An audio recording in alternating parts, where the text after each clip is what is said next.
दोस्तों WPL 2024 का बेहतरीन रोमांचक मुकाबला रॉयल चैलेंजर्स बेंगलुरु और मुंबई इंडियंस के बीच खेला गया, जहां दोनों टीमों के बीच हमें कांटे की टक्कर देखने को मिली। इस मैच में मुंबई इंडियंस ने पहले टॉस जीतकर गेंदबाजी करने का फैसला किया, तो वही रॉयल चैलेंजर्स बेंगलुरु को बल्लेबाजी करने का न्योता दिया। आरसीबी की तरफ से पहले स्मृति मांधाना और सोफी डिवाइन की जोड़ी ओपनिंग करने के लिए उतरे। पहले ओवर में 6 रन आया, तो वही दूसरे ओवर में मंदाना ने एक चौके मारा, लेकिन फिर तीसरे ओवर में ओंग ने मंदाना को नेट स्क्वाइबर के हाथों में कैच आउट करवा दिया। हालांकि आज मंदाना की बैटिंग मुंबई इंडियंस के सामने नहीं चली। मंदाना सिर्फ 9 रन बनाकर चलते पड़े, तो वही साबिनेनी मेघना ने चौके मारकर अपनी खाता खुली। चौथे ओवर में डिवाइन ने एक चौके मारा और फिर 5वें ओवर में नेट स्क्वाइबर ने मेघना को कैच आउट करवा दिया। मेघना ने 11 रन बनाकर वापस पेविलियन लौट गए, तो वही छठी ओवर में साइका इशाक ने डिवाइन को LBW आउट करवा दिया और आरसीबी के रन बहुत धीमी गति से जा रही थी। 6 ओवर की पावर प्ले के बाद आरसीबी ने 3 विकेट गवाकर सिर्फ 34 रन बनाया था। 7वीं ओवर में रिचा घुस ने एक चौके मारा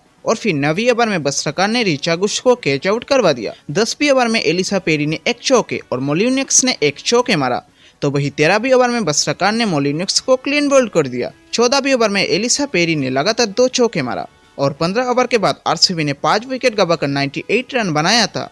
16वीं ओवर में वारम ने एक चौके मारा, लेकिन फिर 19वीं ओवर में नेट स्क्वाइबर ने वारम को कैच आउट करवा दिया। वारम 27 रन बनाकर चलते पड़े, तो वही 20वीं ओवर में श्रेयांका पाटिल ने एक चौके मारा और 20 ओवर के बाद आरसीबी ने 131 रनों की लक्ष्य खड़ा किया, तो वही लक्ष्य का पीछा करते हुए यस्तिका भाटिया और हेली मैथ्यूज की जोड़ी उतरी। पहले ओवर में यस्तिका भाटिया ने चौके के साथ अपनी खाता खुली। दूसरे ओवर में यस्तिका के बैट से एक मैक्सिमम छक्का और चौके देखने को मिली, तो वही तीसरी ओवर में हेली मैथ्यूज ने 2 चौके मारा और यस्तिका ने एक छक्का। चौथी ओवर में यस्तिका ने 2 चौके मारा और फिर इसी ओवर में डिवाइन ने यस्तिका को रिचा घुस के हाथों में कैच आउट करवा दिया। 5वीं ओवर में नेट स्क्वाइबर ने एक चौके मारा, तो वही छठी ओवर में भी नेट स्क्वाइबर की बैट से चौके देखने को मिली और 6 ओवर की पावर प्ले के बाद मुंबई इंडियंस ने सिर्फ 1 विकेट गवाकर 60 रन बना चुके थे। 7वीं ओवर में मैथ्यूज ने एक मैक्सिमम छक्का मारा, लेकिन फिर 8वीं ओवर में श्रेयांका पाटिल ने मैथ्यूज को कैच आउट करवा दिया। मैथ्यूज ने 24 रन बनाकर चलते पड़े। 9वीं ओवर में एमिलिया केर ने 2 चौके मारा, तो वही 10वीं ओवर में भी एमिलिया केर की बैट से 2 चौके देखने को मिली। 13वीं ओवर में नेट स्क्वाइबर ने एक चौके मारा और फिर वारम ने नेट स्क्वाइबर को कैच आउट करवा दिया। नेट स्क्वाइबर 27 रन बनाकर चलते पड़े, तो वही 15वीं ओवर में बस्त्रकार ने एक चौके मारा और फिर इसी ओवर में मुंबई इंडियंस ने इस मैच को अपना नाम कर लिया। तो दोस्तों WPL 2024 का हाईलाइट्स अपडेट पाने के लिए सब्सक्राइब करना मत भूलना। मिलते हैं अगले वीडियो में, तब तक के लिए बाय बाय।